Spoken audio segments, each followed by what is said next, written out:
What's going on, guys? Welcome back to the channel. So let's give a quick few takeaways as to why Alex Pereira seemed like a completely different fighter. You know, you look online, you hear people talking about, and even professional analysts talking about, he didn't look like himself. You know, he looked different, he looked flat, didn't look like the Alex Pereira of old. And I think there's a reason for that. I think that Alex Pereira was fine. I don't think there was anything wrong with him on that night. I think that there are times where fighters have trouble getting off, as they say, right? And I don't mean like getting off. I mean getting off as in getting off their punches, getting off their kicks, getting off their strikes, all right? And one of the things that really stood out to me immediately, as soon as the fight started, that I was immediately reminded of is that's right. That's right. Ankalaev is southpaw. Now, I know this seems just completely intuitive, and you're like, oh, yeah, I mean, we knew that. Well, you know, Alex Pereira knew that. Alex Pereira trained for that. Yeah. But there also are some other things that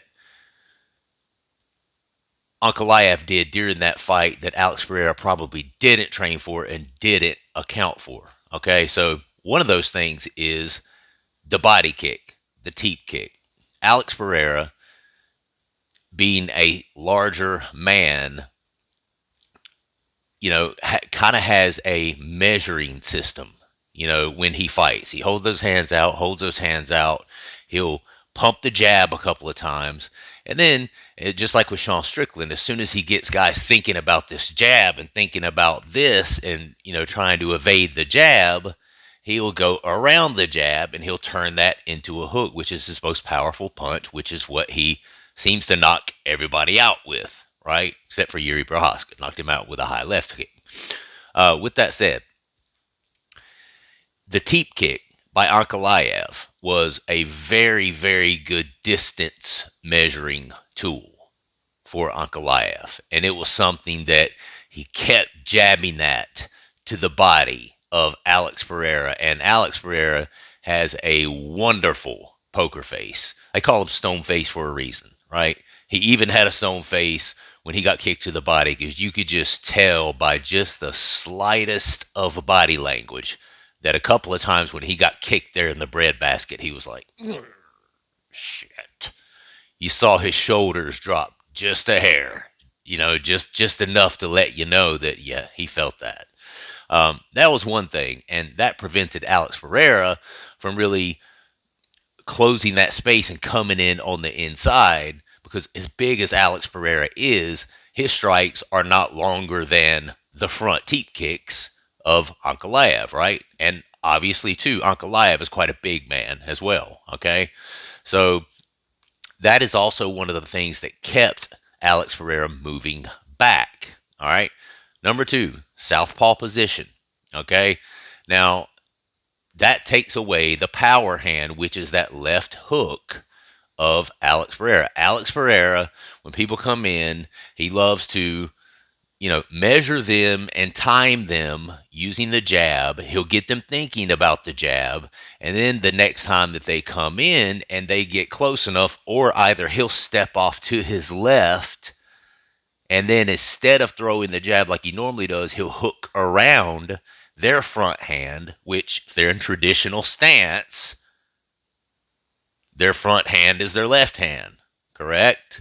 And so their right hand, if they're not minding their P's and Q's, like Yuri Prohaska is not minding his P's and Q's half the time, then their right hand, which is their strong hand but low hand, is going to be somewhere in here. If they don't always have it up here, guarding themselves, and you can see fighters all the time, even on that level, especially once they start getting a little bit tired, especially once they start thinking about other punches, whatever, their right hand will be all kinds of places. It'll be down here, it'll be down by their ribs. If they get hit to the body a couple of times, they'll start covering down there, and then that leaves all of this open.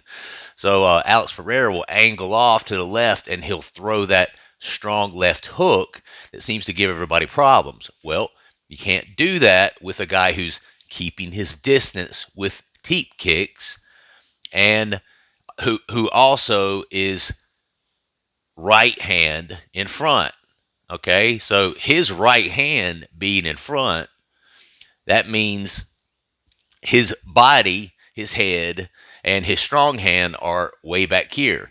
Makes it much harder when Ankalaev is at teep kick range for Alex Pereira to come in over and through the right hand of Ankalaev, who is keeping a teep kick sort of distance from Pereira, to come in and land that overhand left. That has everything to do with the southpaw position and the fact that even though Ankalaev was marching Alex Pereira down, he was still keeping a teep kick distance, unless it was one of the few situations where he stepped through, right, with the right, and then he would come in with the overhand left.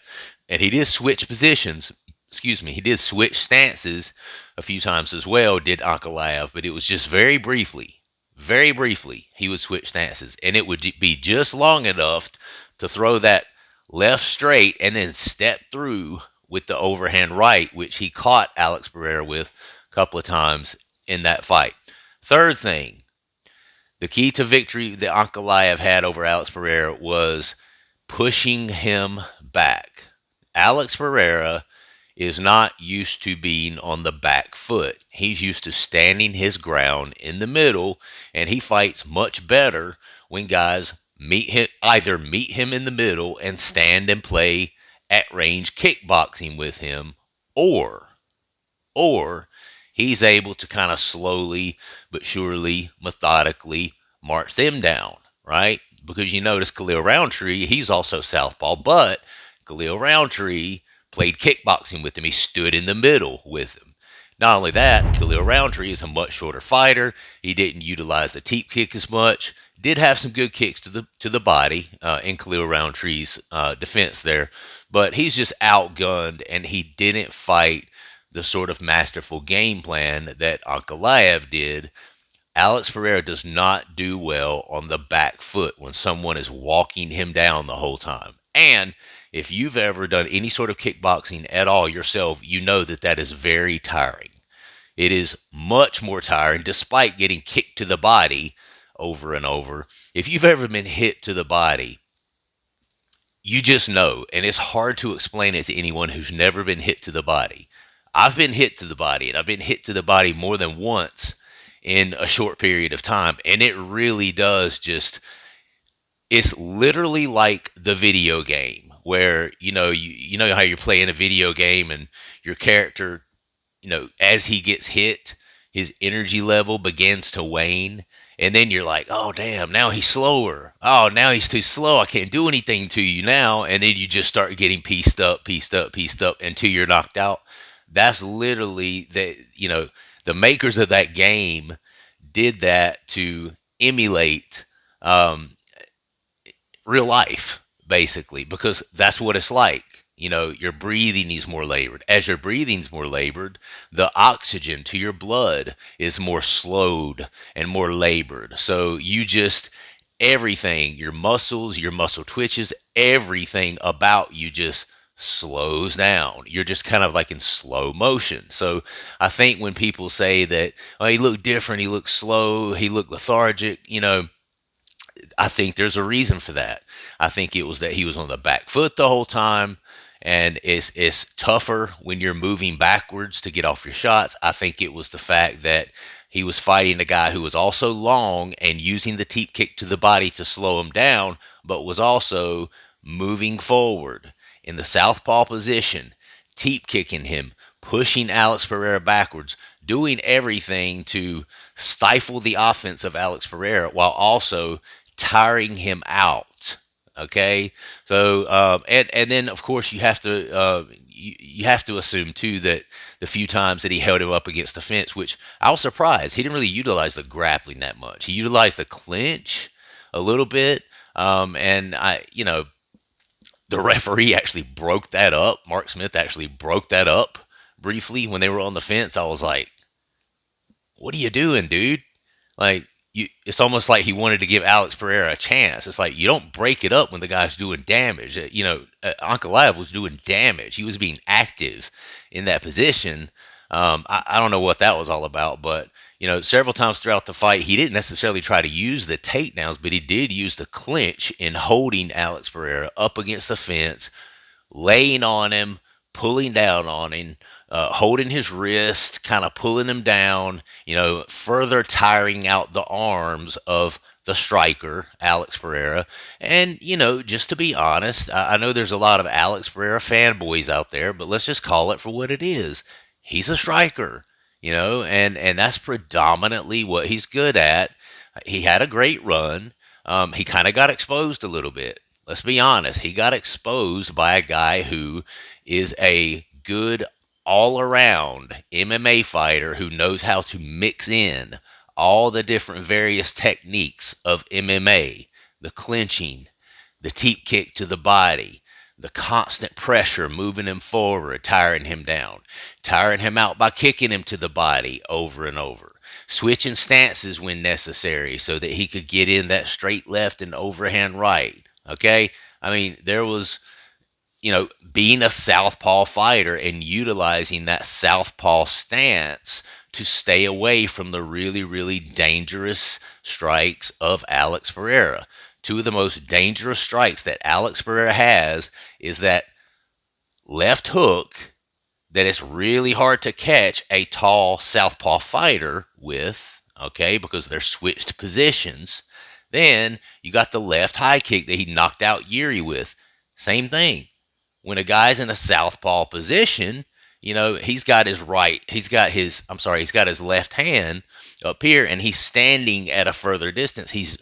His measuring hand is out in front of him, so he's creating distance with that. So the face of his fighting stance, which is his body, his chest, his strong arm, his left arm, are back like this when he's in southpaw position. Whereas when you're in, traditional, you're up here like this, and then you'll drop your arm and this and that, and it leaves this whole side open for the left high kick, for the left hook of Alex Pereira. So I think those were the three keys to victory. I thought those were the three things that Ankalaev, obviously that's a very rudimentary explanation. There are a lot of little bitty tiny things that he did throughout that fight that caused him to be successful as well. Okay, so it wasn't just that, those three things, but it was the southpaw stance, it was the constant teep kicks to the body to slow Alex Pereira down, and it was the pressure and the clinching, just constantly pushing him back, get him on the fence, pulling down on him, tiring him out. It was all of those things. Okay, so I just thought it was a masterful performance by Ankalaev. Showed that he is not a one-trick pony. And I'm not saying that Alex Pereira is a one-trick pony, but he's a 2, 3, 4-trick pony, right? And once you shut down those particular skills that he's really good at, that he brought with him from his glory kickboxing career, he becomes beatable. And I think that there's a blueprint out there now. And if I'm going to be honest, I'd be surprised if he ever gets the belt again. I'm not an Alex Pereira hater. My 18-year-old son loves him. He thinks the sun rises and sets in Alex Pereira. He was pretty sad that he lost. I didn't really care either way. I'm not like a fanboy for either guy, but I just love good MMA, and I've been watching it since I was a young kid. So, it is what it is. I could appreciate the performance of Ankalaev, and Alex Pereira had a great run. Amazing what he did to come in and win belts in UFC in 2 different divisions after an exemplary career in a completely different sport of kickboxing. I mean, it says a lot about the mindset and the skill set of that guy. But that's my takeaways. I hope you guys enjoyed the video. If you would, please do subscribe to the channel. Like it as well. Comment down below. Let me know what you guys thought about the fight. And I will see you on the next one. Thanks so much for watching. Peace.